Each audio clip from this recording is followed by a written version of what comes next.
Ladies and gentlemen, the agenda meeting is now officially called to order. Would we all please rise to honor our flag? I pledge allegiance to the flag of the United States of America and to the republic for which it stands, one nation, under God, indivisible, with liberty and justice for all. Will the clerk call the roll, please? Yes. Councilman Charles DePiero? Here. Councilman Michael Markell? Yes. Here. Councilwoman Rupa P. Siegel? Here. Council Vice President Terrence Van Zura? Here. Council President Miriam Cohen? Present. Would you please read the Sunshine Law into the record? Yes.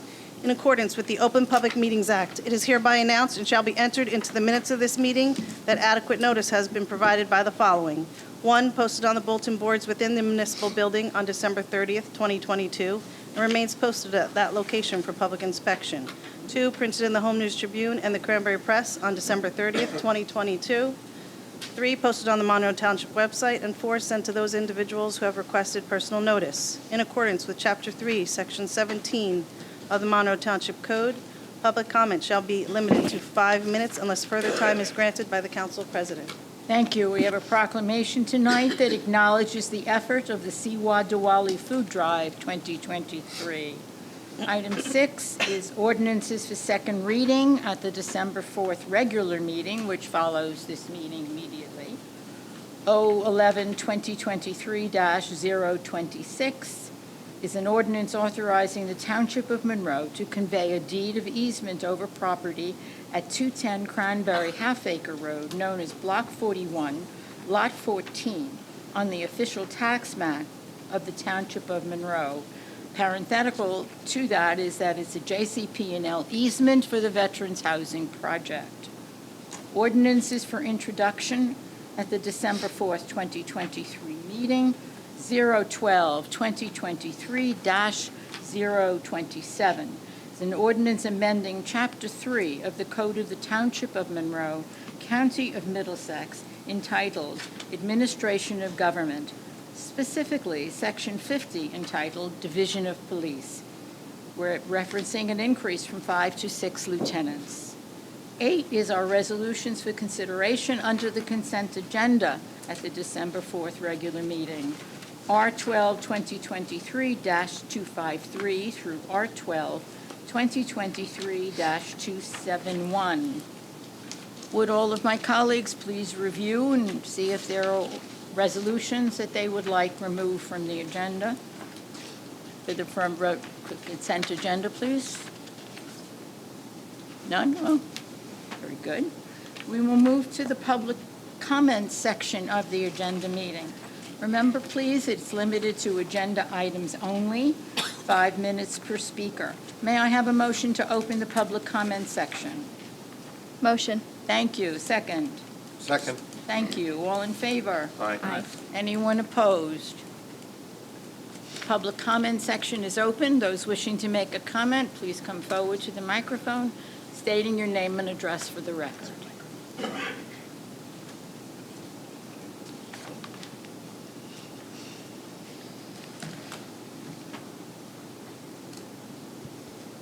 I don't know if this is on. Is it on? It should be, Mr. Kunkelman. Okay. George Kunkelman, 5 Kelly Court, Monroe. I have a question about, in the consent agenda, item 255, which is transfer of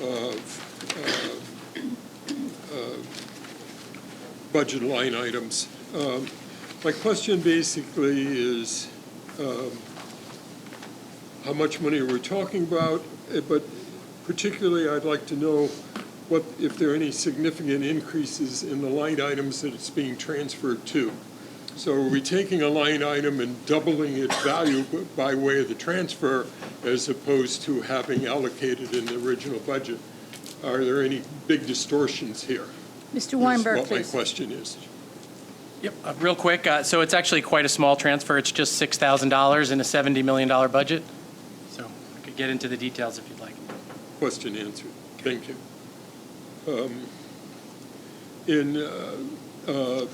Also in the consent agenda, item 261, which was rejecting all proposals. My question is, why were they all rejected? Was it to do with money, or they didn't meet the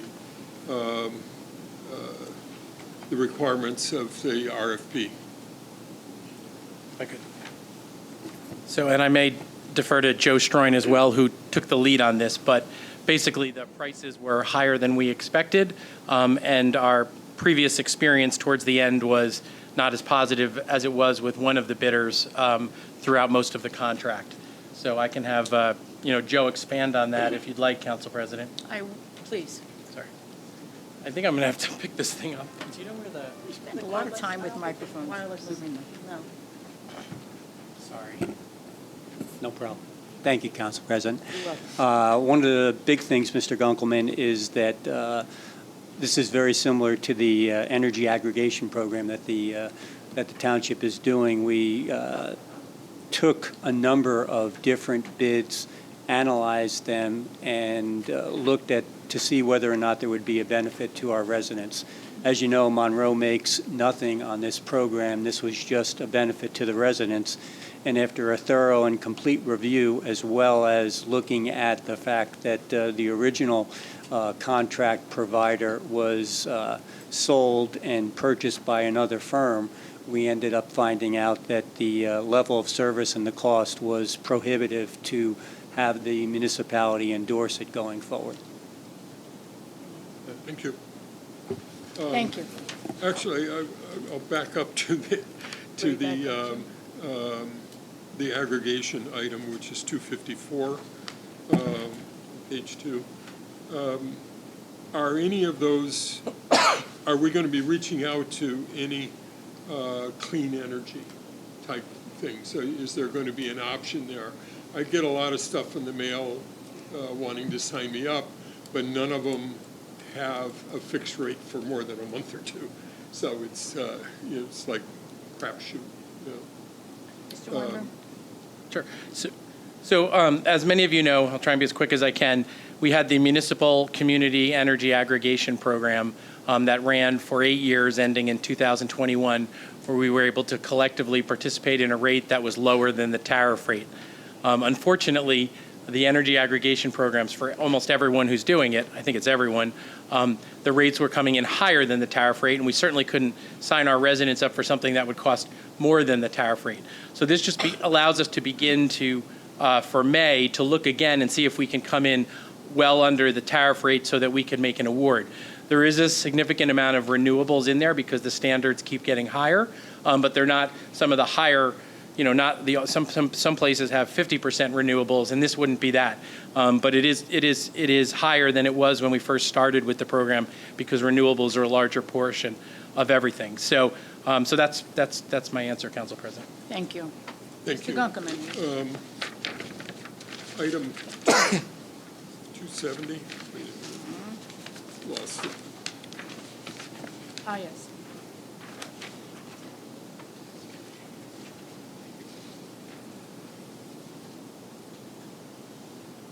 Yeah, item 270, there's no dollar amount given there.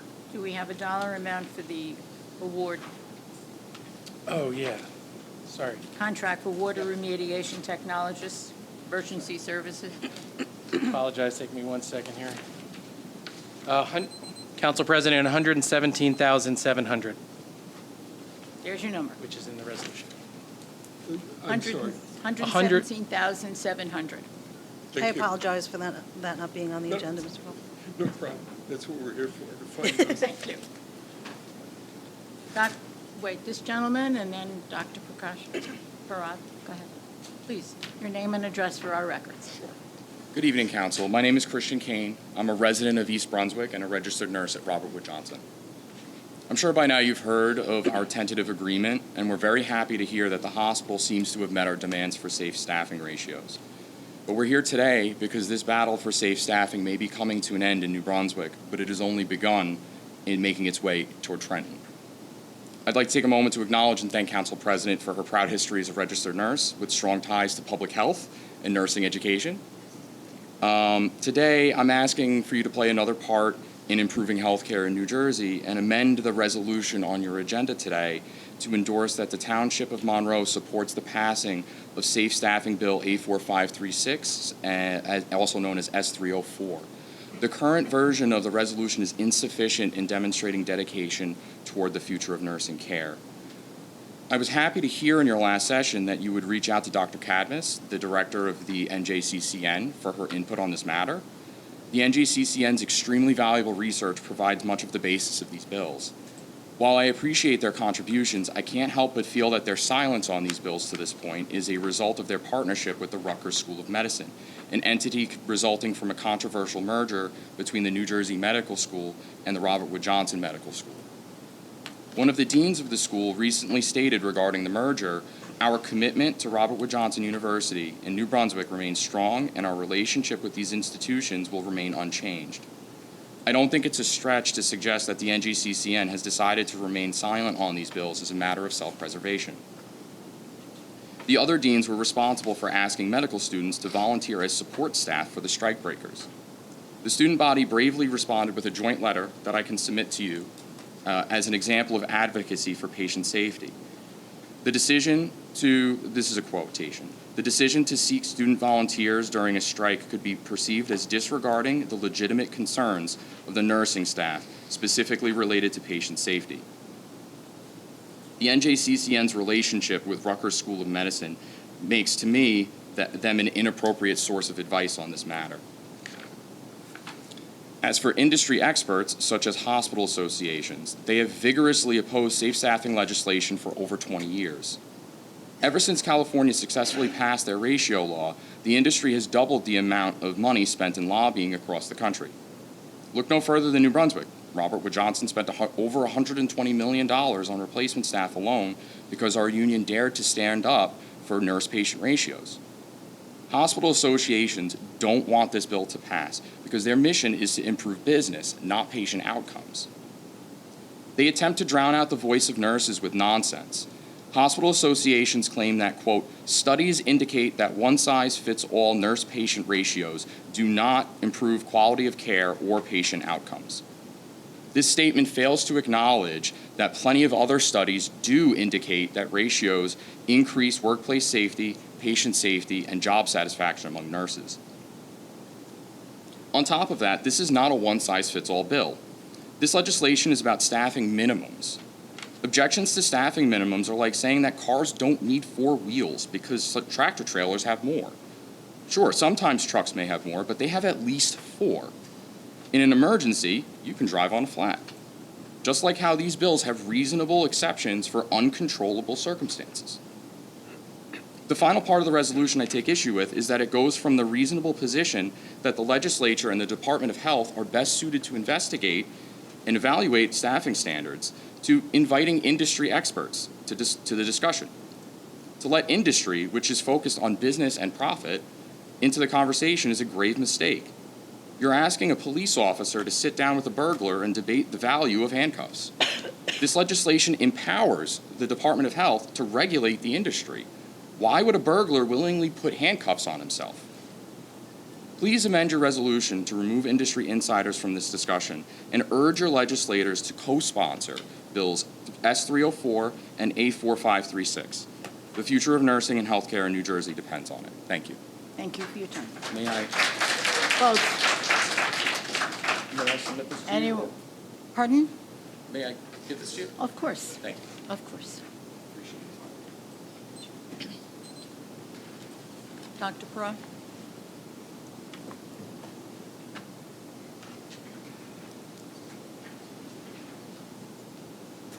Good evening, everyone. This is just needs a clarification on this resolution. I'm not against it. Needs some clarification. Resolution R122023-253, a shared, work regarding the health, and we are going to with Middlesex County, $107,000 per year. Shared service. I'd like to understand what type of shared service we are doing, what way it is helping us as a residents. So I don't know about it, so just explain to the public, please. Sure, thank you. Please. Council President, if I can. So this would be we've been part of this shared services agreement since we got here, and I'm going to mention in my remarks. In Middlesex County, there's 25 municipalities. 23 municipalities are part of a shared services agreement with the county to get health services, whether it be health inspection, public health, a whole variety of other services. And the economies of scale that help with that are significant. Also, environmental reviews. I believe only Woodbridge and Edison has their own health department. So what's great about this for us is instead of having 23 separate health departments, we have one county health department that has those resources. And this is about a 2% increase, and it's worked well for us in the past. It does make sense. Thank you. You're welcome. Anyone else wishing to address us, please come forward.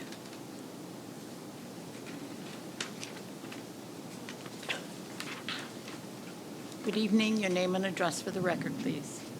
Good evening.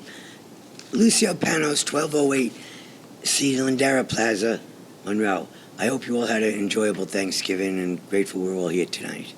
Item number 254. There's no amount. How much was this contract for? Item 259. It says there's an administrative monthly fee of $1,300. Did that go up? And is that, you pay that whether we use their services or not? So if it did go up, how much did it go up? On 261, how many proposals did you actually get? And on 266, it's health insurance. How much did that go up? What's the percentage of that? That bit everybody this year, as far as I know. Mr. Weinberg? So if I could, I'll start with 254. So 254, there is no cost to the township as part of this process if we go out to bid, and we do not award.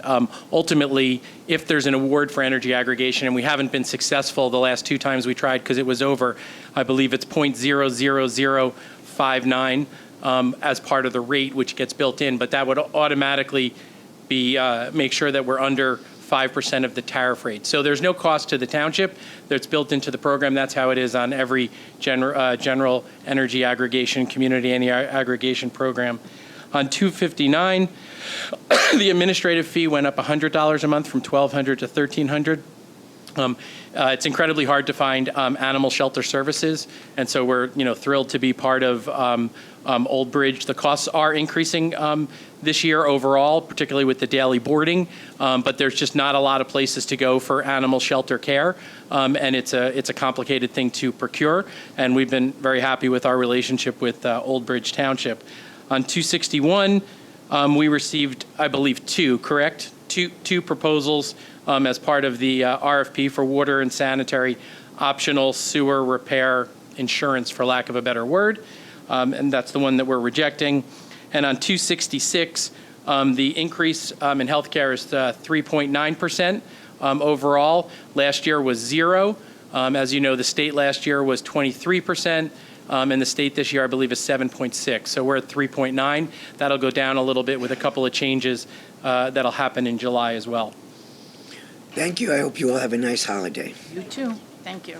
Anyone else wishing to address the council, please come forward now. Sir. Your name and address for our record, please. Okay, I'm Alan Chris Gould at 518B Hazen Road in Monroe, New Jersey. Thank you. Okay. And, Mr. Gould, can you just bring the mic closer to you, please, Oh, so I'm sorry. the back can hear? Thank you. okay. Mm-hmm. So I do want to confirm what Christian has spoken about earlier about the that perhaps we really should amend the ordinance for the safe staffing. I do thank you for moving this so quickly, which is good. That's good.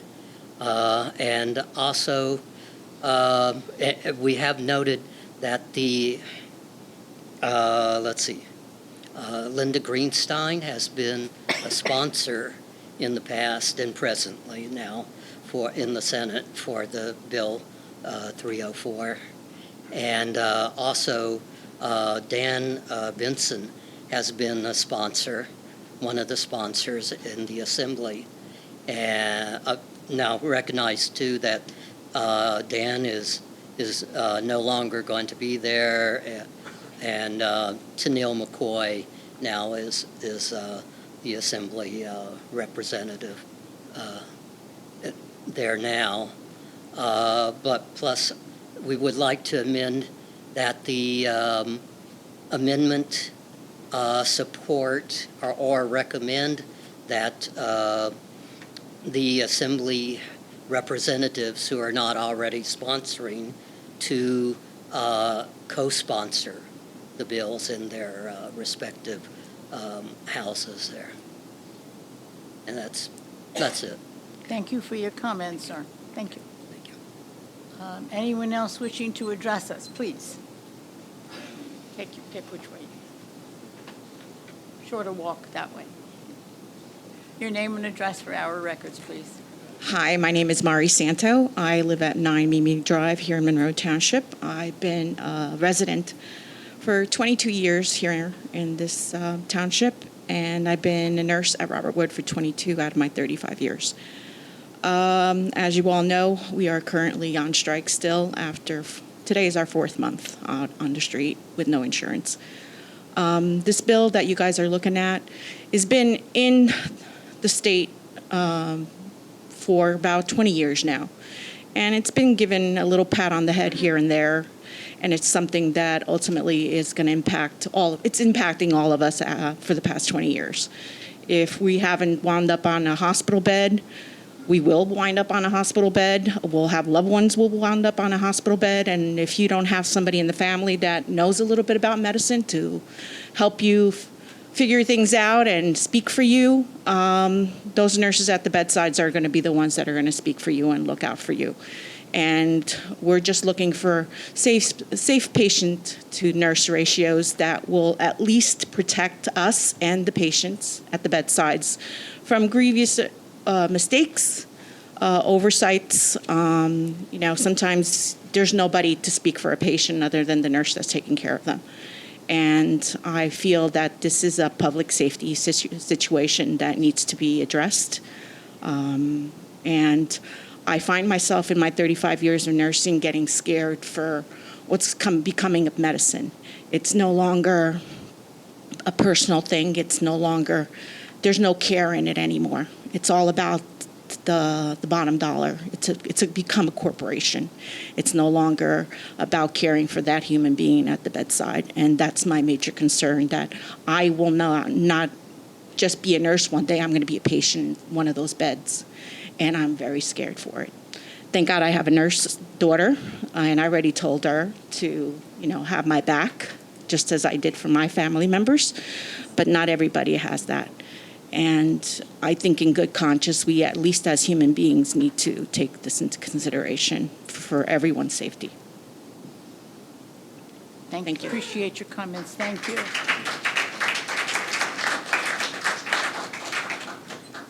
Anyone else wishing to address the council at this point?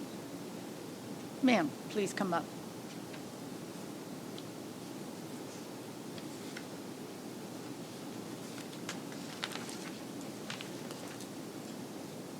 My name is Adrian Fine. I live at 15B Canterbury Drive here in Monroe Township. I've been a member of the township for 23 years. I have been a registered nurse since 1957, and I have gone through all kinds of craziness over the years, both with the State Nursing Association and the American Nursing Association, to get something like this taken care of. It is to everybody's benefit in this room, and I urge you to support their legislation that they want passed. Thank you.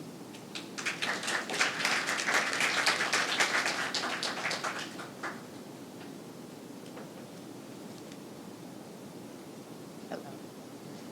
Your name and address for our records, please. Good evening. My name is Emmy Rabi. I'm a resident here at 312 Spotswood Gravel Hill Road. And I'm one of the 1,700 nurses on strike on Robert Wood right now since August 4, so we've been here for 4 months now. Safe staffing is the plan where an appropriate number of nurses are always available to provide the patients with the attention and care they deserve. The issue of understaffing, which we have experienced, is a public health concern. The chronic inadequate staffing compromises the quality of patient care and creates an unsafe working environment for the nurses, leading to undue stress, burnout, and poor retention of nurses. The nurses at Robert Wood are demanding better staffing levels, safeguard the well-being of our patients, and to help preserve the nursing workforce. Why is safety staffing important? Research shows that safe staffing ratios are crucial and one of the main contributors for success of any healthcare institution. It reduces mortality rate by at least 7%. It saves the facility significant amount of money because it decreases readmission rates, decreases length of stay, and decreases nurse burnout. Therefore, it lowers the nurses' turnover rates. The core of our fight for safety staffing is the community. Our working condition is our patient's care condition. Safety is the basic human needs and rights. It is not a radical idea. We are level 1 trauma unit, and I work in a neonatal ICU. And I work with a 26, 24-weeker babies, and I love my work. I love working with people. So I'm just begging you guys to help us out. We care for the sickest of the sick in the community. We are fighting for the enforceable safe patient-to-nurse ratio, an evidence-based practice that proven to be saving lives. And so we would like to request for a resolution in support for the safety staffing bills. The Township of Edison, Piscataway, Maplewood have already passed the resolution in support of the safety staffing bill. I'm also active in our church, in our school, and I'm a good citizen of this community. So I'm just hoping to help us out. Thank you. Thank you for your comment. Anyone else wishing to address the council this evening at this point in the conversation? Anyone else wishing to address the council on anything else on our agenda? Very good. At this moment, I'm going to ask for a Council motion. President, may I add Sure. something? I'd like to ask Mr. Rainone if there's any way that we can amend this resolution that the public has been discussing. Sure. Well, this is your work session, so this would be the time to do it. If you wanted to add or change language, you would change it, and then we would adopt it at the regular portion of the meeting.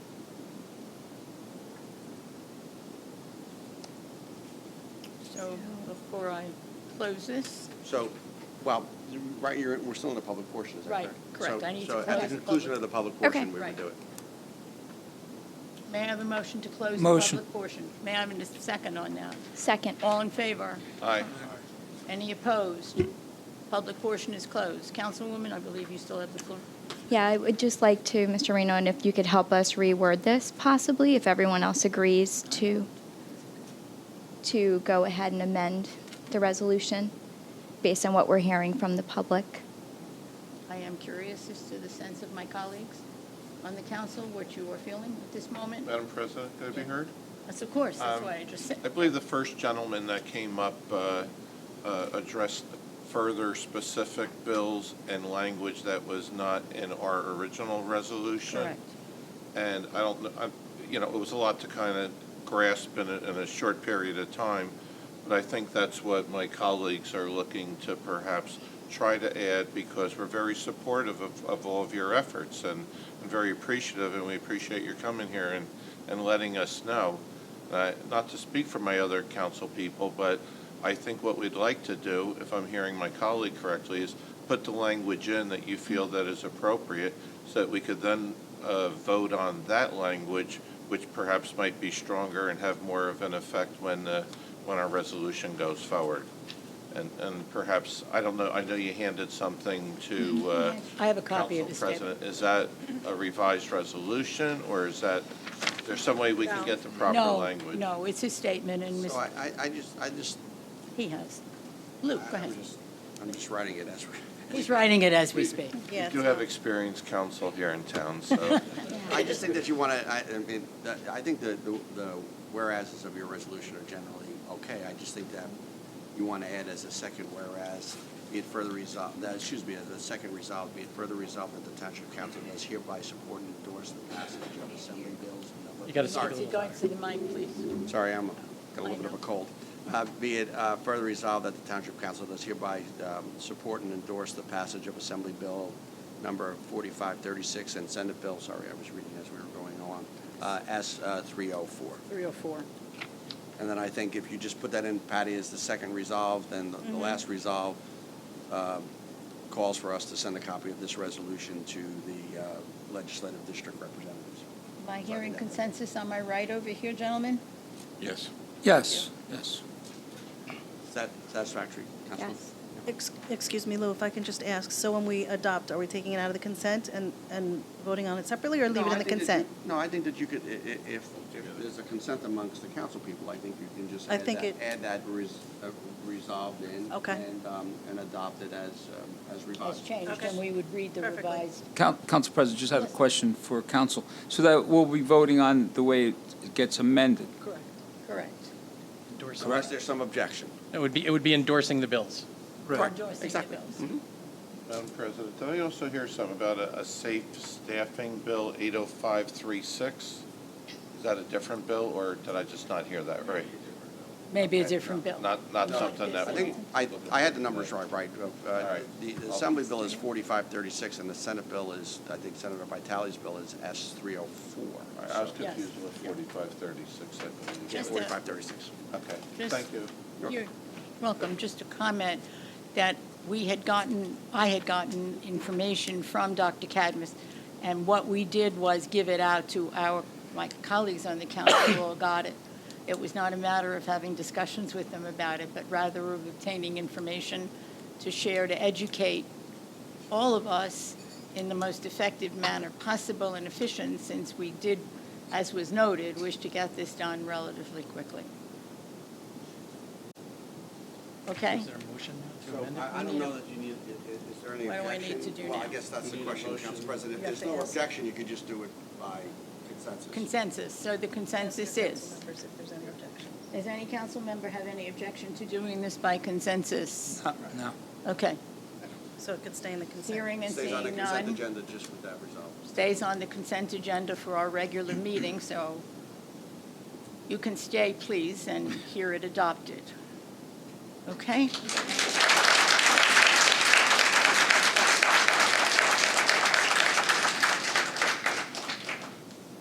Motion and second to adjourn? Motion, may I have a motion to adjourn that was interrupted? Who made that motion? Nope, we didn't Someone start. make a motion to adjourn, please. Motion, please. Thank you. May I have a second on that, Second. please? There. Thank you. Roll call. Councilman DePiero. Yes. Councilman Markel. Yes. Councilwoman Siegel. Yes. Council Vice President Van Zora. Yes. Council President Cohen. Yes. The time is wrong on the wall, so it's Always wrong on the wall. 7:04. 7:04. Apple, yes. 7:04. Apple time. 7:04 Apple time. Okay. Android. Android. She's an Android. Okay. I think. Motion and second to call to order. Yes, I am. Regular meeting is called to order at the time of 7:04 Apple time or Android time. Yes. As you said, may we have a motion to call this meeting to order, please? Motion. Thank you. May I have a second on that? Second. Hi, someone second. Second. Councilman DePiero, second. May we have the roll call vote? Councilman DePiero. Yes. Councilman Markel. Yes. Councilwoman Siegel. Yes. Council Vice President Van Zora. Yes. Council President Cohen. Yes. May I have a motion to approve the payment of claims per the run date of November 30th, 2023? Motion, moved. please. Thank you. May I have a second? Second. Thank you. Roll call. Councilman DePiero. Abstain? Councilman Markel. Yes. Councilwoman Siegel. Yes. Council Vice President Van Zora. Yes. Council President Cohen. A motion to approve the, I need your vote. Yes. Thank you. sorry. That's okay. May I have a motion to approve the minutes of the following meetings as written and presented? November 8th, 2023, the agenda and regular combined meeting. Motion. So moved. Second. Second. Thank you. A roll call. Councilman DePiero. Yes. Councilman Markel. Yes. Councilwoman Siegel. Yes. Council Vice President Van Zora. Yes. Council President Cohen. Yes. Thank you. You're welcome. The ordinance for second reading is 011-2023-026. It is the ordinance Bless on... you. Sorry, somebody sneezed. Bless you. Oh. Ordinance authorizing the Township of Monroe to convey a deed of easement over property at 210 Cranberry Half-Acre Road, known as Block 41, Lot 14, on the official tax map of the Township of Monroe. I need a motion to open the public hearing. Motion. Thank you. A second on that. Second. Thank you. All in favor? Aye. Aye. Any opposed? Public hearing is open. Anyone wishing to comment on this ordinance only, please come forward and state your name and address for the record. Seeing and hearing none, may I have a motion to close the public hearing on this ordinance? Motion. Thank you. A second. Second. Thank you. Public hearing, all in favor? Aye. Anyone opposed? Nay. I may have a motion to adopt, please? Motion. So moved. Thank you. A second on that. Second. Thank you. Roll call. Councilman DePiero. Yes. Councilman Markel. Yes. Councilwoman Siegel. Yes. Council Vice President Van Zora. Yes. Council President Cohen. Yes. Item 5 is the ordinance for introduction is 012-2023-027. It's an ordinance amending Chapter 3 of the Code of the Township of Monroe, County of Middlesex, entitled Administration of Government, specifically Section 50 entitled Division of Police. That is an increase of from 5 to 6 lieutenants. May I have a motion? So moved. Thank you. A second on that, please. Second. Somebody did Councilwoman raise me. Siegel, Thank seconded. you. Roll call. Councilman DePiero. Yes. Councilman Markel. Yes. Councilwoman Siegel. Yes. Council Vice President Van Zora. Yes. Council President Cohen. Yes. We move to the resolutions for consideration under the consent agenda. R12, 2023-253 through R12, 2023-271. Do we need to reference any change? No, we don't need Just to. 271 as amended, We don't have to do anything. as revised? Okay. As revised. May I have a motion, please? So moved. Thank you. A second on that. Second. Thank you. Roll call. Councilman DePiero. Yes. Councilman Markel. Yes. Councilwoman Siegel. Yes. Council Vice President Van Zora. Yes. Council President Cohen. Yes. There were no, we moved straight to the administrator's report. Mr. Weinberg, please. Thank you very much, Council President. I'll be somewhat brief and may mention some things that came up during the Q&A, so just bear with me. Did want to highlight on here a little bit about the 3.9% healthcare increase and the cooperation between the employees, the unions, and the management to keep healthcare increases more manageable. And so we continue to work on that and move forward. I also want to comment a little bit on managing legal fees. We're still down about $200,000 from 2019 in our current fund for it, which has been stable at that rate. And we're switching on here, as you know, $55,000 from tax appeals, which are down, thankfully, to general legal and litigation. So we're dealing with that. As you know, and as the council knows, Republic Services has sued the township and its residents regarding the closed landfill. And so some of this money will be used to defend the residents vigorously over the coming months and years in that lawsuit. Did want to comment on the County Health Department Shared Services Agreement. We are always trying to move into shared services agreement. When we do that as regional government, we can certainly not only save money, but get a better product. The optional water and sewer program will no longer be municipally sponsored, as was mentioned earlier. This was an opt-in program only. The future cost increase from the two bidders and the recent contract reliability issues make it difficult for the municipality to endorse the program. It's still available to the public privately, and folks can make choices as they see fit. And finally, engineering design was approved in here for Inwood Estates Road and ADA improvements.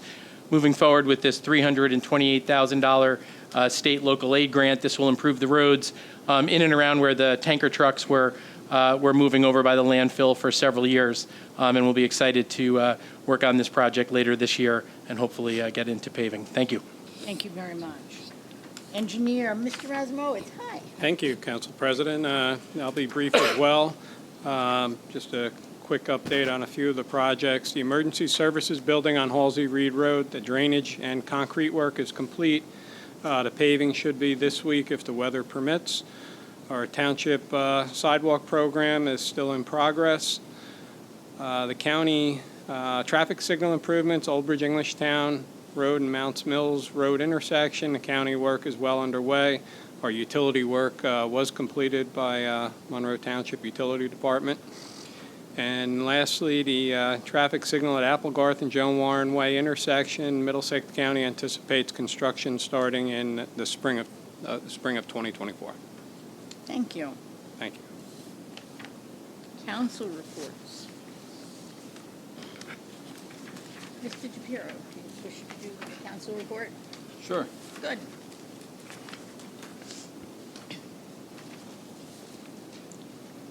First, I wanted to wish everyone happy holidays. This time of the year, just wish everybody happy Hanukkah, Merry Christmas, and safe New Year's to all. But I also find that listening to our residents and our co-workers of Robert Wood Johnson and all the hospitals, I just want to say I've been through hospitals enough with my family and through good times and bad times, but never had a bad experience with nursing and with staffing. And sitting up here, I just want to say, as a resident of 63 years of Monroe, sitting as a councilman, I will always support the first responders and also our staffs that you guys went through COVID and everything, and just wanted to say thank you to everyone involved, because we all, as you said, we're all going to end up on a hospital bed or we're going to have a loved one there. And just listening to our attorney's advice, I want to thank our council president for her expertise and her support and her knowledge with this, and also educating me as a citizen and as also as a councilman. I want to say thank you, because it's something that it's close to all of us, and I just want to say thank you for everything that you do. And if there's anything that we could do, I'm glad you came to the mayor and to the council, and we appreciate that, and I want to say thank you. I had a couple questions. Lynx Drive, Costco Drive, there's a gate that someone ran through the gate, and our police escorted, chased this individual. It was like 2 or 3 months ago. There's still some cones there. When can we get this gate fixed, and at whose expense will this gate be? Who would be paying for this? So, thank you, Councilman. So we are in the process of replacing it, and I believe, as is always the case, if we were able to catch the person, and I'll double check, then our insurance company would be going after them as well to reimburse us for all the costs of replacing the gate. So I'll have to look into that to confirm that we caught the individual, but I know that the process of replacing the gate is already underway, and it's a complicated gate. Last time when it broke about a year ago, it took us a little while to fix it, but hopefully in the next couple of weeks we should be in good shape. Okay, if you can keep us posted on that, I'd appreciate it. Thank you. I sent a couple emails out past couple months. I know Shannon used to take care of a lot of street lighting issues that are out throughout our town. I got involved in some that were out in Greenbrier, some that was out in Concordia. But we have Avenue K, we have Grano Street, we have Machaponics, Texas Road, Spotswood Gravel Hill, the new section that we've just paved. Probably 25 to 35% of those lights are out. I don't know who we have driving around at night that can report these lights to JCP&L, but there's quite a bit of lights out through our community. So I do send emails and on which streets they are, because residents do either send emails to our administration or they send them to us as council, and I just pass them the information along. But there are quite a bit of lights out, and I'd like to see who's in charge of in our community now. Mr. Weinberg, Council please. President, so yeah, I did pass your outages out to the regional representative from JCP&L because ultimately they're responsible for the lights.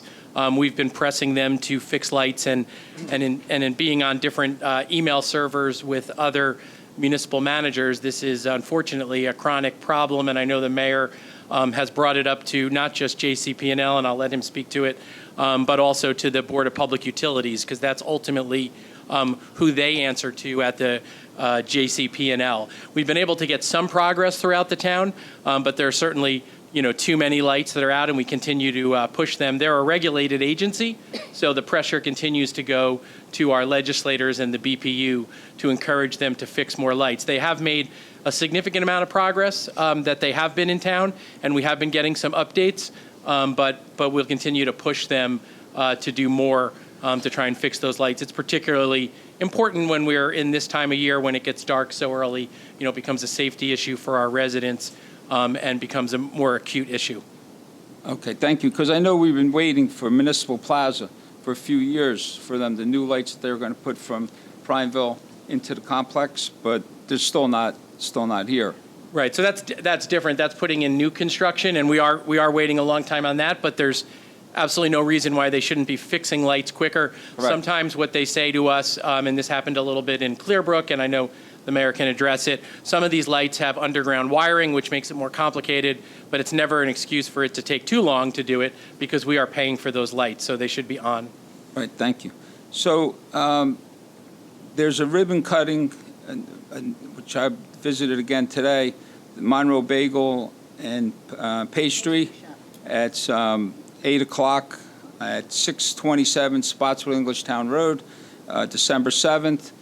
The owners appreciate the mayor coming to cut the ribbon, and council and public, whoever can attend.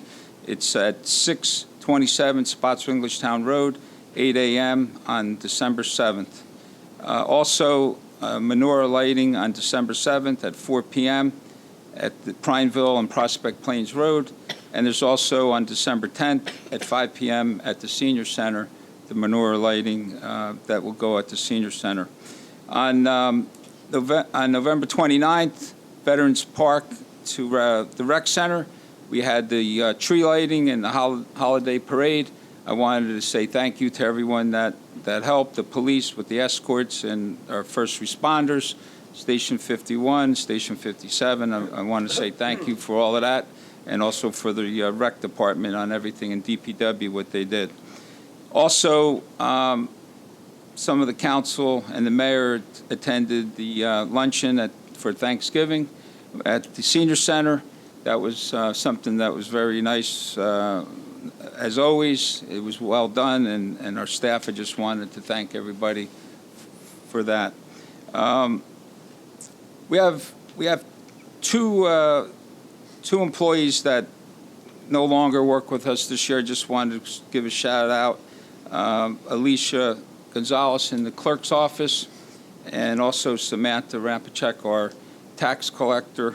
I just wanted to wish them well on their new careers and their new towns that they're working for, and I wanted to say thank you to them for everything that they did for us and our departments that they helped, because I knew them personally, and I also had experiences with them, and everybody had nothing but good things to say about those two employees, and I just wanted to pass that along and say thank you. And we also have two employees, Christine Braden, who's going to be retiring from MT UD, which I call MTMUA because that's when she started 25 years ago. And she was the voice that, when you called, she always made you feel better and said hello and bubbly, and she always answered the phone in a good spirit. And I know her last day is December 29th. Just wanted to give her a shout out and thank her and for everything and wish her well in her retirement. Also, Wayne Horvat, our director from DPW, is going to be retiring, and everything he did for our community. And I just wanted to thank him and his expertise on everything that he did for our community, and wish him well on his retirement. I had a question on the server. Have we gotten any updates yet on the server? I know we talked about it with the Board of Ed, and when can we get this server back up so these meetings are live?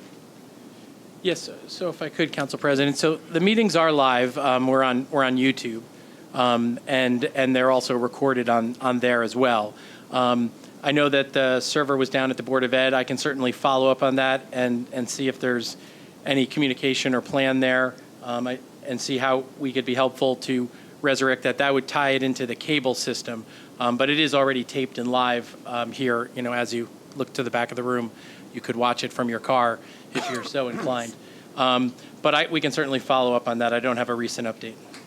Yeah, but if you wanted to watch it, like my mom watches it on Verizon, she's unable to watch it, and she keeps asking me why, and I keep saying, I'll ask. And when we started, it was 35,000, 65,000. We're going to get it in a couple months. We're talking to the Board of Education. I mean, you know, you talk about it being on YouTube, but everybody doesn't have YouTube. Like I said, my mom watches it on Verizon. Some people watch Comcast. I just thought by now we would have an answer and try to get it so they can watch it on Comcast, Verizon, and everybody can see it, not just people on YouTube or live, like you said, recorded on our website. So it's just something that I think that we need to resolve, and that everyone could see our meetings, all our meetings. I had a question in reference. I sent an email on Friday in reference to some bills, and I noticed we have Lowe's, Home Depot. We are making some payments where it says Lowe's credit, Home Depot credit.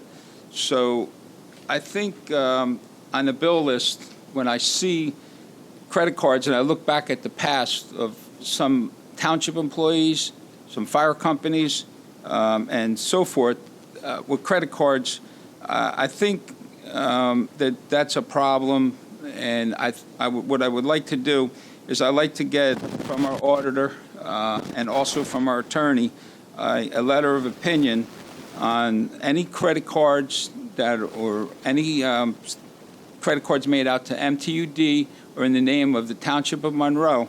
I think that I'm requesting a letter of opinion from our attorney and also from our auditor.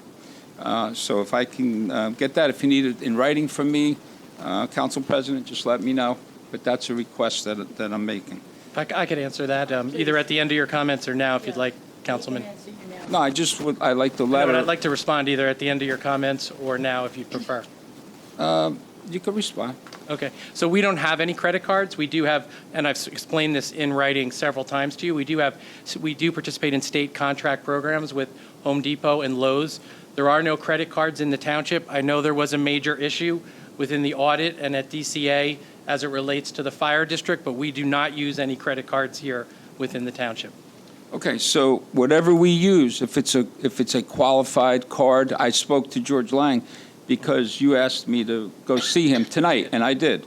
And his reference to me, it's not a credit card, it's a purchase card it's state approved. So whatever cards we use, I just like to have a letter from our attorney and also from our auditor, a letter of opinion on these cards that says Lowe's credit and Home Depot credit. When you see credit, and then when I requested the invoices, I was not given the invoices. Well, Home Depot, I was not given the invoices. You were given all. I mean, we can pull those after the meeting. I thought it was just Lowe's, like to see so we them. gave it to you. I would like to it's see the DPW that you just lauded. That's who goes there and and purchases I'm it. going to interject a minute Sure. here, folks. You've asked for the opinion to be rendered by our attorney And an auditor. and the auditor to the legality of doing this is my question. I need the letter of opinion of the use of the cards. Use if this is an appropriate use Correct. of state-issued cards for certain. Council President, if it was a problem, our auditor would have put it in the findings like they Correct. did at Fire District And 1. it has Alan, never they're been. what DCA refers to as P cards, is that what? P cards, similar to P cards, but also some of them are state contract I cards. can give you the local finance notice that allows us. Yeah, that's all I'm asking for. Okay. That's all I'm asking. But I've- For my letter, there's a DCA opinion. When we're asked to approve bills, I'm just asking for the bills, and now I'm asking for a letter from our attorney and our auditor. That's all I'm He asking said he for. would give you, Letter that- of well, opinion. our auditor would have flagged it in an audit, so obviously we're clean on an audit. Right, but I'm Because just it's never asking. happened, but the attorney said that he can get this from, there's a release information you can provide, so we can move By the on. Department of Community Affairs, there's a local finance notice that approves Right, it. It's fine. these, Right, 'cause there's there's- a state regulation on it. Our auditor doesn't render opinions like that. Our auditor conducts an audit. We don't pay him to render Tanya may have the Home separate Depot opinions. bills if that wasn't included right next to her. Because, Tanya has the Home Depot bills if you need them, Council. okay, but there's also state contracts that we want to follow, and I'm just asking for that letter, that's all. You weren't denied getting that letter. Thank I'm you, just thank getting you. us to move on. All right, so I also sent an email in reference to how much taxes we collected so far for 2023. I requested added assessments, rollback taxes. There was, I got a response, 996 added assessments with a total of $4,596,728. This money is collected over what we budgeted for with each Board of Education, also our fire companies and fire districts and stuff like that. So with this money that we collected in 2023, $4,596,728, that money, we do not disperse that money other than to the county, correct? By state statute, it only goes to the county. Nothing gets dispersed by statute. Okay, so what do we do with that remaining $4 million? Right, so there, Council President, if I may, there's an offset. As you know, both the Fire District and the Board of Education, when there's a tax appeal, don't have to make those payments. This council makes those payments in full. We don't share it, and we do have an offset for the county. That's how the legislature set this up. And we're just following the statute. Ultimately, that runs into our AFS and ultimately into our audit as part of our budget, as every other town would do. Becomes part of your surplus. Correct. Okay, so That's part of our surplus. if the last time we had this problem, my recollection was we had to go borrow the money for tax appeals because we didn't have the money to pay the taxpayers, but the county also gives us a credit with tax appeals, correct? The same 20% that they get from the assessments, they give us a credit for the same 20% on tax appeals for collections. All right, so right now, we're just, that extra $4 million that we collected this year, where does that go? Goes into the general fund, and it probably lapses into your surplus because it's not appropriated this year. It's an item of revenue. Goes into Sorry, I sur- can't speak any louder than this. My voice is a little. It goes, if I heard this correctly, it goes into our surplus. Correct. So because it is unspent, so it is there. Okay. Thank you, Council President. Thank you. You're welcome. You good now? I'm all good. Thank you. Okay, thank you. Mr. Markel, your report, please. A very short report. I just was going to reiterate on some of the events we had over the last month. The Diwali event at the Senior Center was wonderful. Great event. The Christmas lighting last week was really well attended. Wasn't too cold. And we had a great person light the tree, our council president. Thanksgiving dinner at the Senior Center served about 265 people, which was a really nice turnout. And I just wanted to say that the menorah lighting on the 10th, we all should attend that.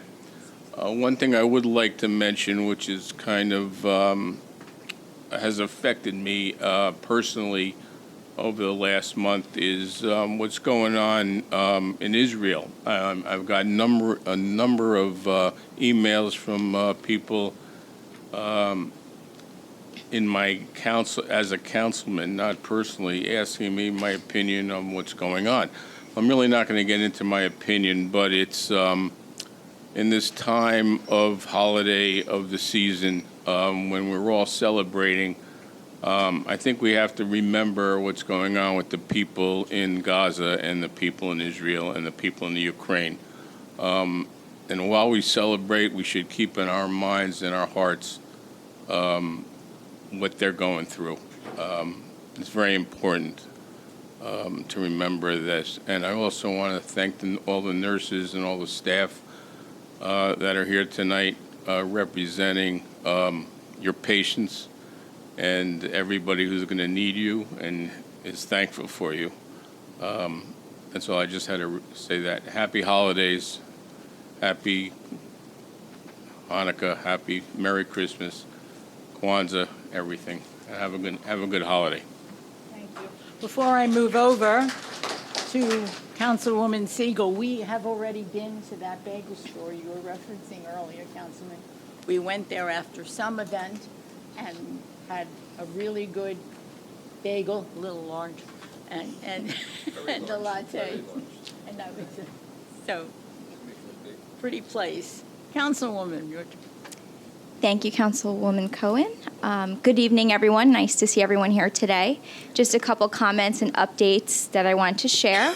As was mentioned by Mr. Markell, we had our Township Diwali event back on November 19th, and it was truly a wonderful event showcasing the culture and heritage of India. And we did a little tour of a celebration around how Diwali is celebrated around India.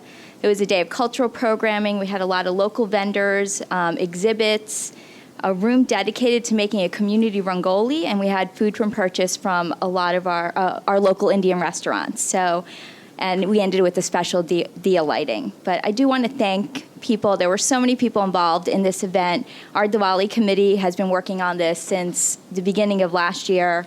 Our DPW and Greg Slavacek, they were such an enormous support to us, helping us out all over with the event. Our police department, EMS, everyone else that was involved, our township administration. There's so many people helping to make that event a success. And we were also able to collect a food pantry donation with the help of our local vendors of over $550. So we're excited that we're able to do that too. And I wanted to share that our Mayor's Youth Advisory Committee just kicked off last week. We have about 20 high school age students that are participating this year. And I have to say the selection process was very challenging. We had over 50 applicants who applied to be on this commission. So we are looking forward to really working with these students over the next several months and seeing what they come up with. And again, as others have mentioned, the Senior Center Thanksgiving event, it's always nice to be there and see such a great turnout. The Senior Center does an amazing job with that event. And I want to point out, if anyone hasn't visited the library, please do go stop in. They just redid the circulation desk. That area looks amazing. It looks like a different library. And I know DPW and some other areas were helping too, so thank you for all the great work. And it's the season of giving. It's upon us, and it's always a time to think of others. There's many organizations around town that are collecting food donations, collecting coats, toy drives. There's so many things out there, and even if you can't donate money, they're always looking for volunteers who can help and lend a little bit of a hand. So I wish everyone happy holidays to whatever holiday you may celebrate. Thank you. Council Vice President Venzer. Thank you, Madam President. You're welcome. Most of my colleagues had hit on the items that I was going to hit on, so I'll be pretty brief tonight. But I thought it was wonderful. We had our annual Veterans Day event. We had a Diwali festival. We had Christmas tree lighting. Now we have menorah lighting coming up. Kind of things that make Monroe a great town. We have a great mixture of people here, and it's nice to see the community come out and get involved and have some forms of celebration. I especially want to compliment all of the nurses who came here at this meeting as well as the last meeting. You came out here, and you came out here to fight for a cause, but you did it the right way. You did it the right way. You came before council You were respectful. You got your point across. You educated the council and whoever else might be watching as to what the nature of your issue was, and the council reacted, and we reacted promptly. It's very unusual for us to get a resolution together from one meeting to the next meeting, and to be able to do that and have it passed, and then also amend it in the middle of the meeting tonight from our agenda meeting to our other meeting to reflect your updated concerns that we were unaware of. I mean, I think that reflects very strongly on how you guys presented yourselves and the fact that you came forth and you got your point across. And I think based on the vote of the council, which was unanimous, you could see that we all agree that it was a very, very worthwhile cause, and I wish you the best. I hope that the rumors of settlement are positive and that it'll be to your satisfaction. But if not, and for the other issues beyond the initial settlement that you also brought up, I hope that you'll continue your fight wherever it may be, and I think you could see that you had our support. So thank you so much, and thanks for everything. Thank you. This is why nurses are the #1 trusted profession in the United States, year after year after year.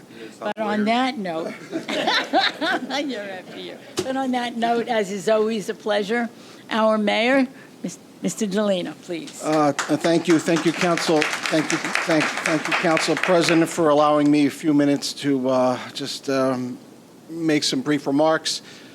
First and foremost, to the nurses, the staff members here, thank you so much for what you do, for your clinical stewardship.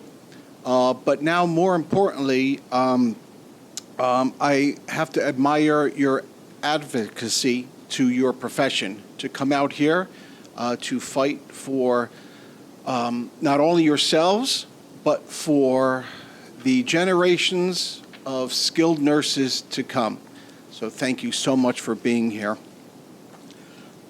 Before I begin my comments regarding some of the agenda items, I would like to just share my statement on the vandalism at Temple Etz Chaim and the ultimate or the follow-up arrest of a juvenile suspect.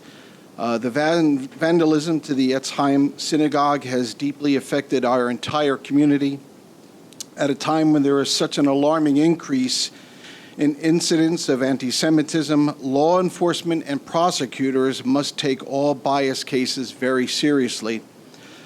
I must applaud our acting chief, Griffin Banos, and the Monroe Township Police for their hard work and thank them for apprehending a suspect. As the individual is a 15-year-old juvenile, there is no more I can say at this time except that we expect the appropriate legal process to move forward. We appreciate the community's support for Temple Etz Chaim since the incident. Our township would not tolerate actions of bias or hate in this town. Again, while this was a sad day for Monroe, I was glad to see how the community responded with support and help, which helped the police catch the suspect. Monroe continues to be a caring community which respects all of its neighbors and citizens. I did also want to mention a little bit about the street lights. It has been an ongoing issue for quite some time now. Dealing with JCP&L is very, very difficult. As the energy provider to many communities in the state, it is a conglomerate which is very difficult to traverse through. We do have a regional coordinator who we've had discussions with, especially regarding the streetlights in our town. The problem is that the system that they use for streetlight repairs, for acknowledgement that there's repairs, or if citizens want to call to that there is a street light out, and then the subsequent work orders that go out it's an archaic system, which causes just trouble after trouble after trouble, and as opposed to getting something fixed, it just causes more trouble. Conversely, I've told them that I think their system of power outages and letting you know how many residents are out and then the ultimate repair time, I think, is pretty good. However, I guess there's information system that runs that is different than the work system to say that there's street lights out. After many discussions with them and hoping that they were going to take care of the situation, again, it was brought to my attention where I needed to escalate this to the BPU, as our administrator had mentioned. So I was on a Zoom call with members of JCP&L, as well as our state representatives, to voice our concerns, our deep concerns on how this system is just not working. Not going to get into the weeds on underground wires and the different types of bulbs being used, but they decided that their new strategy was going to be more of a rollout, a centralized task force. So instead of going piecemeal to a light on one side of the town and then getting called over to the other side of the town, they were going to roam through certain designated areas. They've chosen a few of the gated communities as a project. It's been successful to date. Now, while they might not be able to get to every light just based on the configuration of that street light, there has been some success. So I would expect at some point for them, we'll designate certain areas outside the gated communities as well. But that's where I wanted to at least give you an update regarding JCP&L, the lights that are out, and the process that we're following. On the agenda, it was mentioned earlier about the aggregation program, which we're trying to roll out again. This was a very successful, in fact, the first time we did it, I was on the council, and we had some very successful opportunities where we're able to take care of the energy aggregation. Now it's aggravation because, quite frankly, we just haven't gotten that rate, that dollar rate that that would be beneficial to our citizens. So I am looking forward to hopefully something more positive in the upcoming budget year. Speaking of energy, I had the privilege to climb a 40-foot ladder and climb on top of the warehouse on One Costco Drive to look at one of the largest solar farms on the roof of a building in the state of New Jersey. So this is the state's solar program, which is right now in its pilot stage. It will help residents in the community who you have to have certain income to participate in it. Since we have some gated communities that are all electric, it's an opportunity for them to take advantage of it. For more information, please go to our website. However, again, I must warn you that it is in the beginnings. It is a pilot project.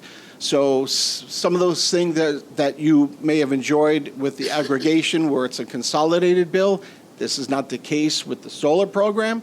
But again, it's something as we move forward to a more green society, more energy and environmental friendly energy sources. This is something that I'm proud that we're part of. As mentioned before, please check out the library, the circulation desk. It's a kind of much needed update, and it's really, really interesting looking. And again, it's a great asset that we have here. And when I say asset, I'm talking about the library in total. This is one of the few libraries in municipal libraries that's open 7 days a week. A lot of other libraries in the surrounding areas are not, so please take advantage of that. This past month, we held Veterans Day events at Avenue K. We had our Veterans Luncheon at our Senior Center. And again, it was an official opportunity to truly say thank you to all of the veterans in our town. The senior center saw some great action, as was mentioned, in particular the Thanksgiving luncheon.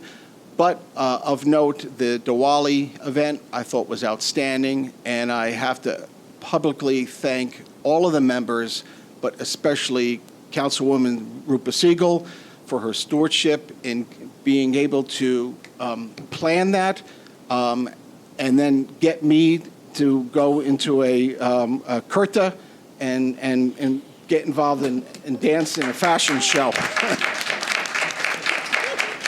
I was told that Bollywood would be calling me after, and I'm still waiting. This past Thursday, as was mentioned, was our holiday parade. I'd like to thank the Rec Department and the members of the Fire District 1 for putting that together.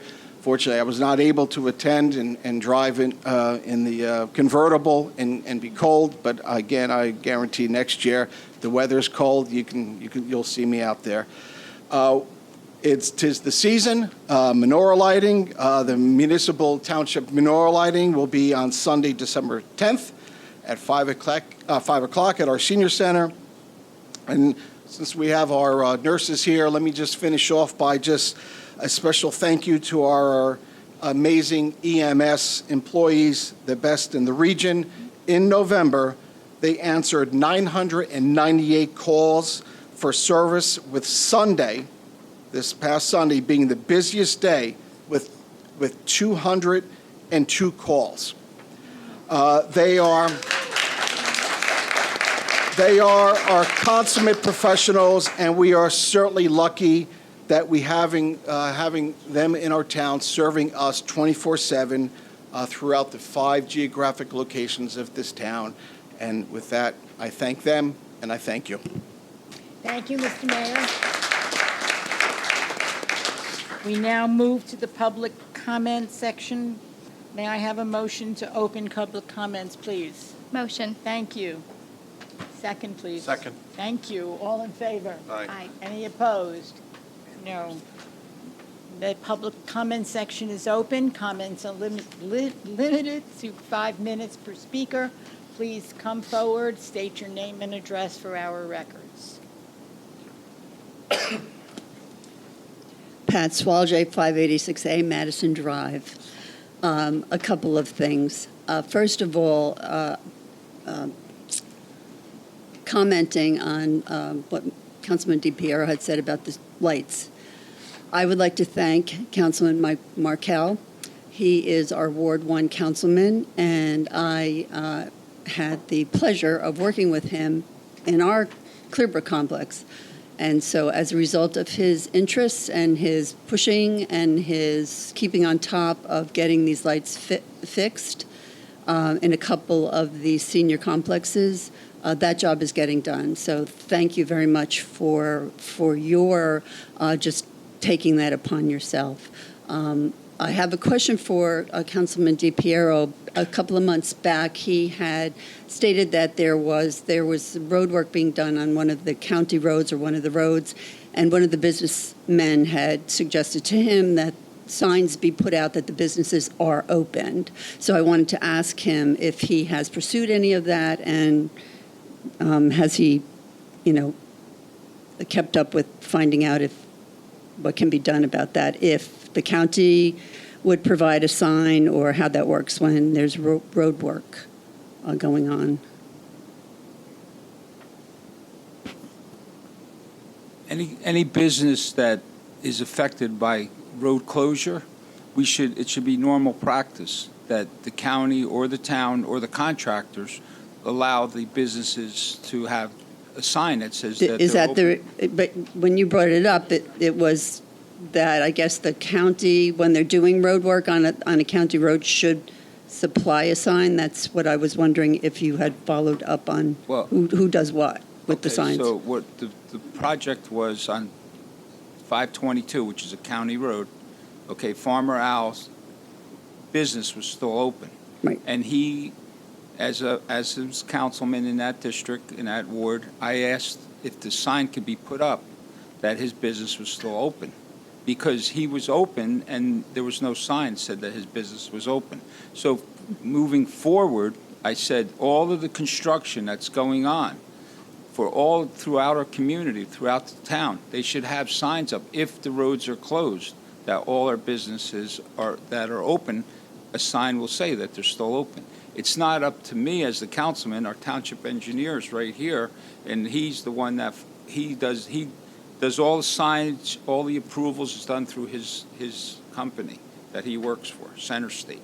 So any business that is open, they would notify him and notify the contractors, and it's up to them to follow up with the proper signage. It's not up to me as a councilman. I just brought it up that it wasn't getting done, and because a resident and also business owners brought it to my attention. I think Mr. Asimovich, we have to follow up on that, yes, because I'm not aware. Council President, that is the typical practice to have signage for local traffic only to get to those businesses. Oh, okay, thank you. And also, I have no problem getting, and I look at the council minutes meetings all the time on the website, our township website. If you go on there and you can just put in Monroe Township council meetings and you'll get them right away. I don't have a YouTube subscription, but my suggestion for Councilman, I have sons, and I'm sure Mrs. DiPiero wants to see her son on TV or at the council meeting. So my suggestion would be for Christmas, that would be a nice gift from him to Mama. He could get her a subscription to YouTube, maybe. That's just a suggestion. Thank you. Next person, please. No, just Dr. Perron. Thank you. Your name and address, please, sir. Prakash Parab, 33 Dana Drive. Wish entire council, everyone, happy holidays. The first thing is I want to thank Mayor for the $4 million, whatever, I don't have the wordings on that, for the Apple Cart School. They needed $10 million and the matching fund, which was arranged. Thank you, Mayor, and the council for that. Apple Cart is very important. It is an old school, and we need to support, and thanks for the continuous support on that. And and also thanks for the Seva Diwali, okay, Councilwoman. That was very good. Not Seva Diwali, Diwali celebration. It went very well, and thank you. Next one is I thank for the mayor for giving us the proclamation for Seva Diwali. For the town, I want everyone to know that we are in the 6th year of doing Seva Diwali food drive. Seva is a selfless service during our Diwali festival. The most important is children should understand there is a poverty, there is a hunger. And last year we had 300 individuals visiting our 3 pantries in Monroe and Jamesburg, and it has increased this year to 600. And that is a sad story. So anyway, I have to thank the children and the parents who went around and collected food. And we had 10 organizations, Indian organizations, temples, and everyone joining together.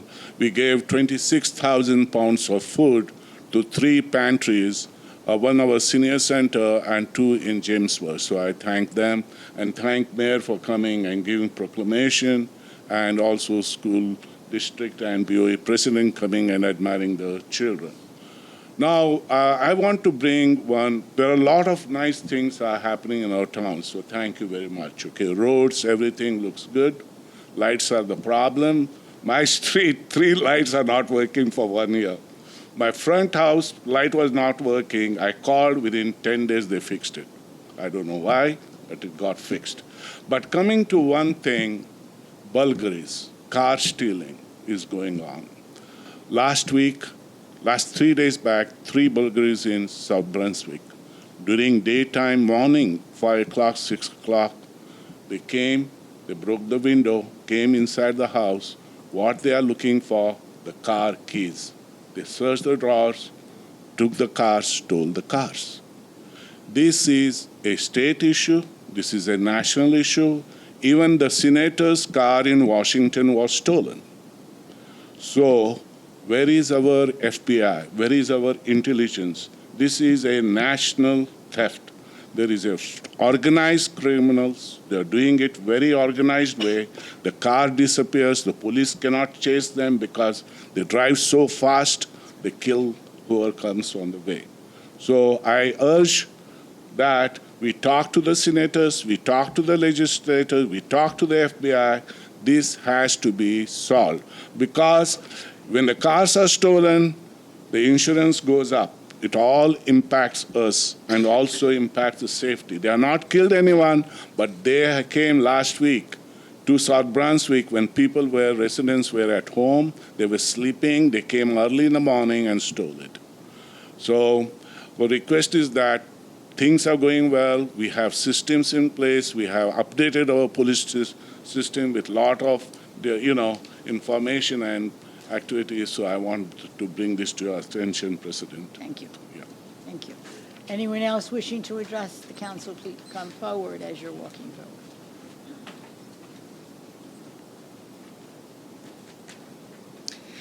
Good evening. My name is Ellen Panzer Schwartz, 19 London Drive.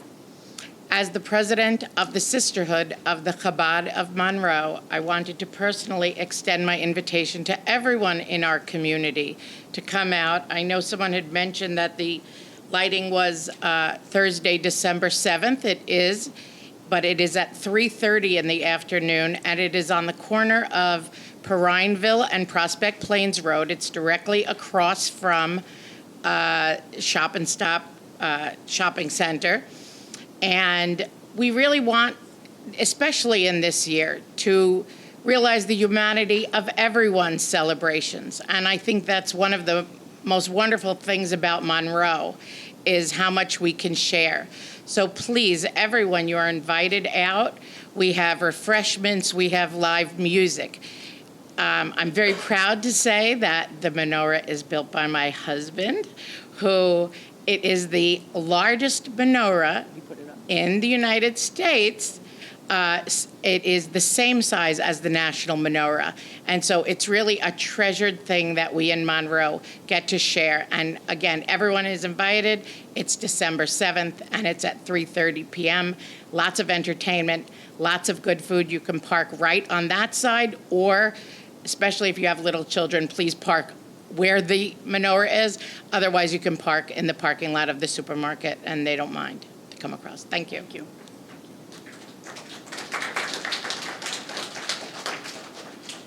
Yes, sir, please. Name and address for our records.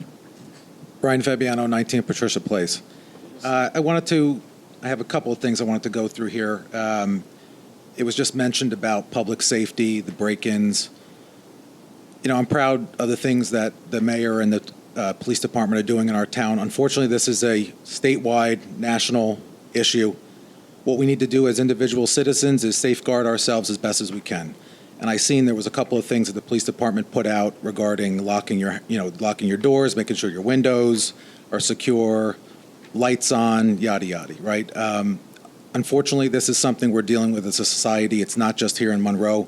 I think we're still one of the safest towns out there. It's nice to see the expansion of our police administration so that more can get done. That's obviously in addition to all the cameras and things that you guys have installed recently. So keep that up, and that's all we can really count on from a safety perspective, is that you guys continue to make those improvements. So I thank you.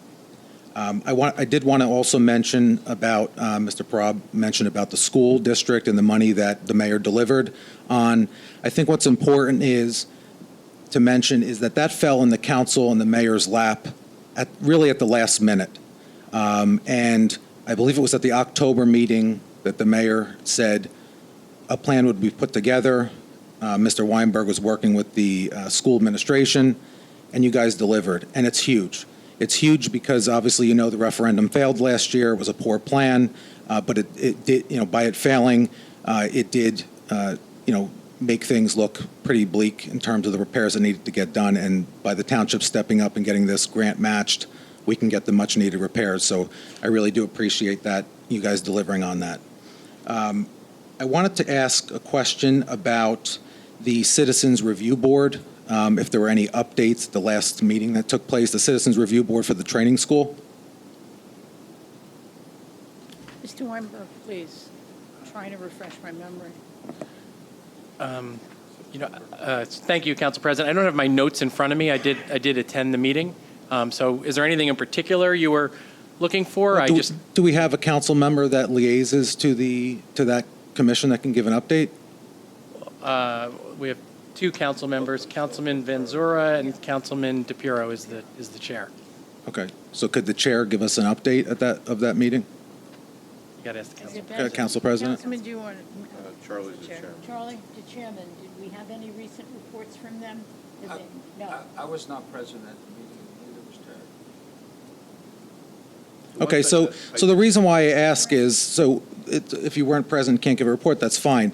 I'm concerned that there is this commission that I believe meets biannually that gives updates on the status of the training school, which is a state prison for juveniles.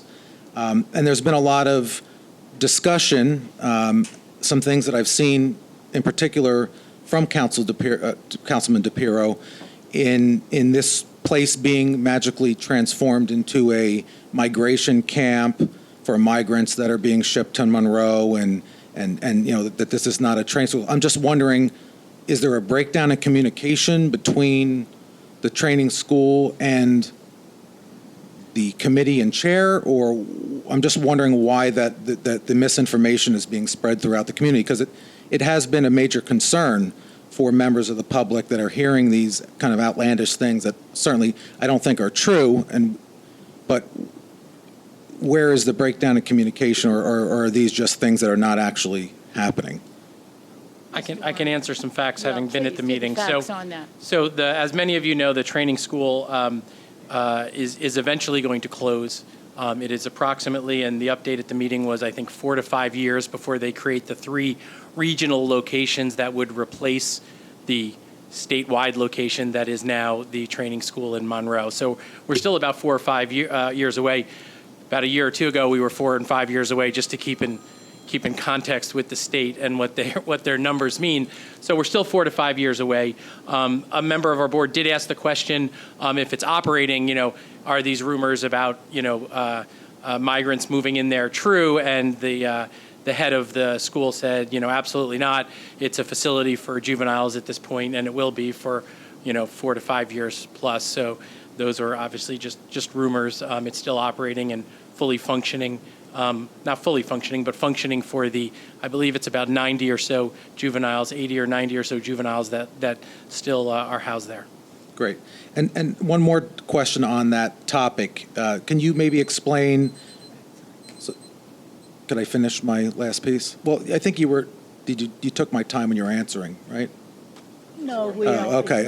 Rolling time. Can you just, the last question on that is, could you just give an update on the land negotiated deal where we were able to acquire land for open space from the state? Right.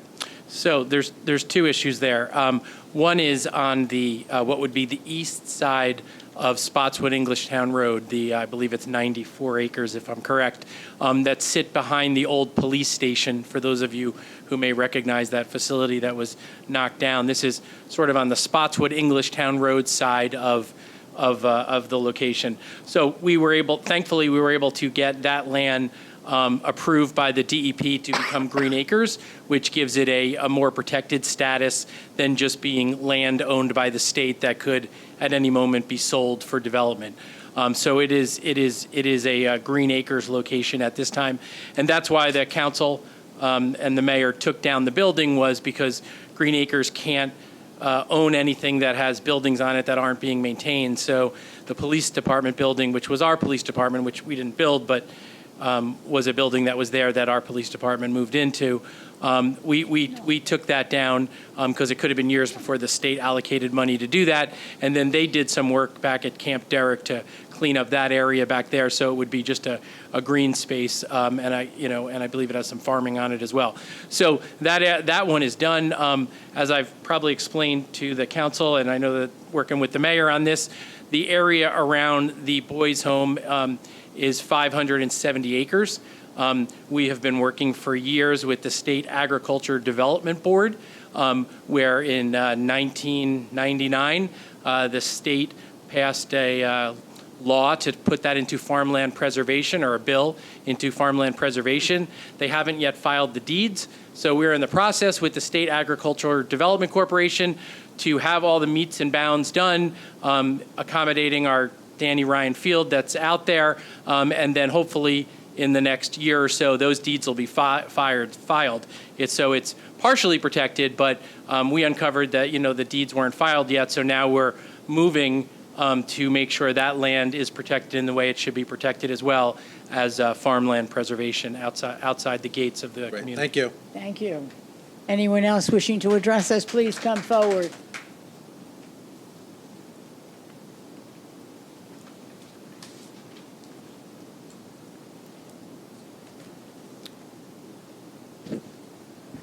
George Kunkelman, 5 Kelly Court. I want to thank the township. There was an issue on my street with a county, probably subcontractor, that was doing the handicap access ramps.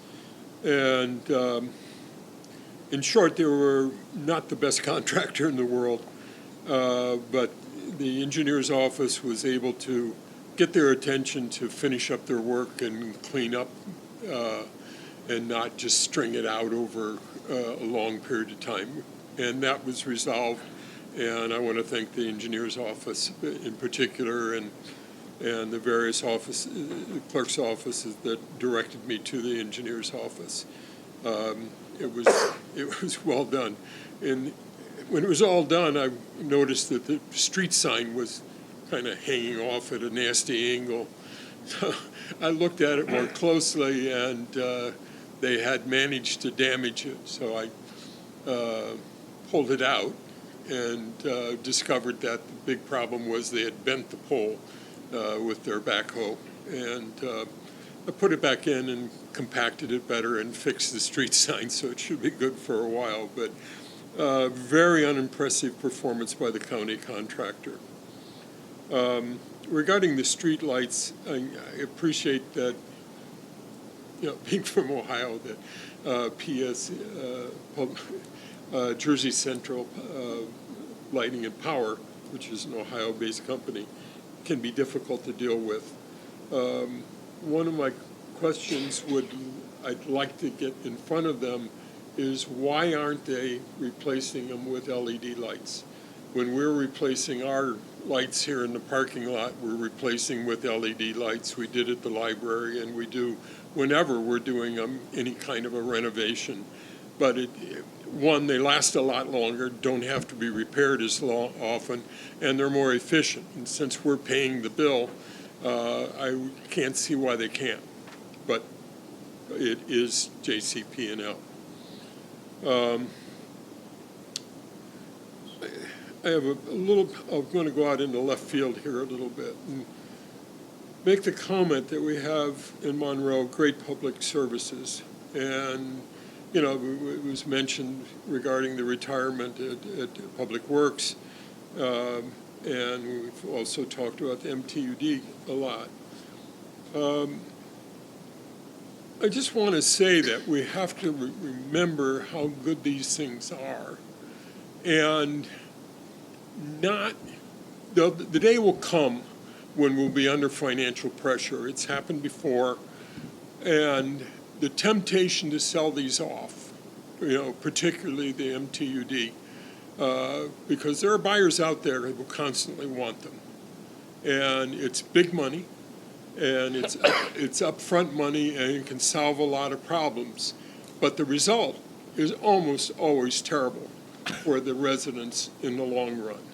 I've had the experience of working in towns that sold off their utilities, and interacting with the newer companies and the town people, the residents that had to interact with them, it was almost entirely negative and also quite costly. As soon as their period expired that they were supposed to maintain a price for, it just went up astronomically, and it was a burden. So we should all keep in mind that these are good and we want to hang on to them. The last thing I wanted to say was that, well, I wanted to ask, when are we doing reorganization this year? January 1st. January 1st will be the inaugural ceremony. January 3rd will be the reorganization. So there'll be a ceremony on the 1st, but the actual... Swearing in. Swearing in but ceremony. And that's just a ceremony, it's not... Right, correct. Then the meeting will be on the 3rd. Correct. Thank you. You're welcome. Thank you. Happy New Year. Anyone else wishing to address the council, please come forward.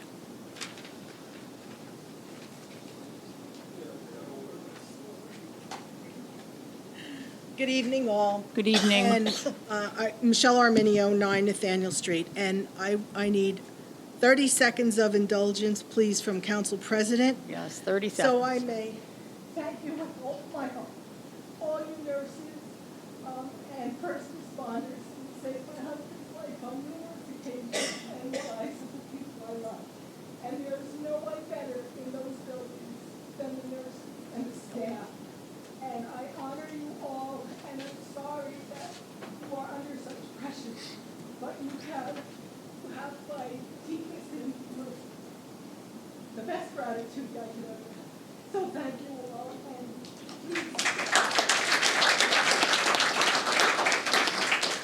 Okay, so a little segue into maybe community health. Resolution R12, 2023-270, authorizing the award of a contract for water remediation technologies. Could we explain what that is? Potable, and I think it's a potable water issue, and the safety of our water source and our drinking water is very, very important to me, along with our open space and protecting our natural resources. But can we talk about whether there's it says for treatment, for emergency treatment. And can that be explained? I'm asking. Yes, please. Thank you. Do you want to try using that one? You grab the You mic. could pick it up. They want you to take Yeah, that just one. take that off out of the sleeve. It's got like a 20-foot cord on it. You could move it around. This is Yep. This is good. Very calm. WRT, which is going to be doing the emergency work, was essentially a request from the NJDEP. We had 2 months ago a contract issued to a company that is going to actually repair 2 filters in our well 21. The 2 filters are pressure vessels, and it's a specialized contractor that does an ASME, which is American Society of Mechanical Engineers code welding, because it is a pressure vessel. But the NJDEP, in order to do that work, we have to remove and temporarily store the media that is in that filter.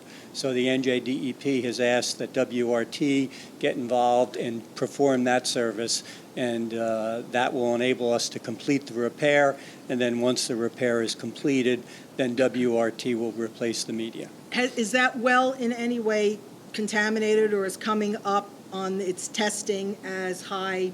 No, it's still operating. Just those 2 filters have been shut down because of the internal corrosion issue on those vessels. Okay, and how often do we actually test all of the wells in Monroe? They're tested essentially for a variety of different water quality tests, anywhere from monthly to quarterly to biannually and annually. Have we had any heavy metals lately in any of the wells that come up? No. So they're functioning well and all the treatments are in good shape and Yes, absolutely. we can drink the water? Okay, Yes. thank you. You're welcome. I'd like to thank, so we're looking for 570 acres up near the boys' home to be preserved. It's not yet. The state is really taking their time, huh? Yeah, please. Do you want me to try and explain that again? So, Yes, and again. Lou, Yes. jump in if you can. Drew, please, feel There was free. a bill, I guess, signed by Governor Whitman in 1999 that would turn that into farmland preservation through the State Agriculture Development Corporation. As part of our review of the entire area, when they announced the closing, we discovered that even though the bill passed, they hadn't filed the deeds. So we reached out to the State Agriculture Development Corporation, and we're working with them in the Department of Treasury now to make sure those deeds get filed. Actually, one of the members of the committee that reviews that saw them out testing the meat and bounds probably about 6 months ago. So hopefully everything will be a set. I still think we're somewhat protected there, but this would put the icing on the cake once the deeds are filed. Now, will that land, is that anticipated being conveyed to Monroe, or is that going to stay within the state hands? No, I think that those are agricultural development easements that are held by the state. So our farmland preservation stuff is held by the state as well? Correct, because Okay. we sell it So to it's them. li- Correct. Okay. We give And- them an easement, in other words. Okay. And then the 94 acres, is that successfully in the Grain Acres? And that's also a state, Yes, that's state also, but it's Green Acres and that's deeded already? Correct. Okay, let's keep up the good work with preserving our environments, because the more we knock down trees in this town, the hotter it's going to be, and we're starting to discover that in urban areas, and we're starting to make Monroe look a little urban in terms of lack of trees and some of these big buildings that are going up and the high density. That's not going to be healthy for the residents coming in, and it's certainly not going to be healthy for the lack of trees, a high density. You're making a face. But I'm not like making a face. if you hear anything about urban environments, they're a lot hotter than suburban Considering I and grew up places in with one, trees. yes, I'm well Right, aware. so did I. Yes. And finally, in terms of the I'm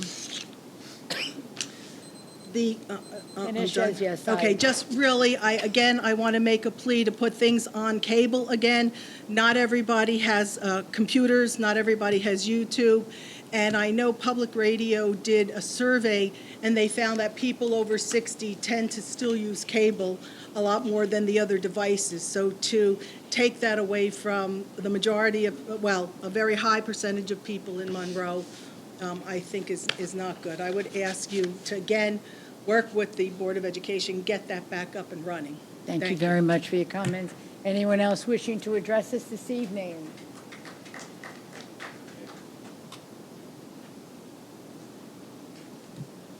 Your name and address for our records, please. Betsy Nichols, 254B Belmar Road. You guys mentioned the financial audit, and there was an issue with Fire District 1. Can you tell me what the issue was? That's not our, fire districts are not under our jurisdiction. Fire districts operate independently of us and conduct their own meetings and business. Did I leave something out of that? No, we Okay. don't have that information to give. So you're not aware of what the, We do not have that information to give you. You can contact them yourself. And call them and ask them to give you that information. okay, Okay? thank you. You're welcome. Anyone else wishing to speak with us this evening? Yes, please. Name and address for our records, please. Good evening. Chrissy Skirby, 21 Preakness Drive. I want to thank the council for passing the resolution this evening for the nurses. Having a mother who has been battling cancer for the last 2 years, we've made several trips to Robert Wood Johnson, and I could tell you there has definitely been a shift in the care that the nurses that they've brought in are providing.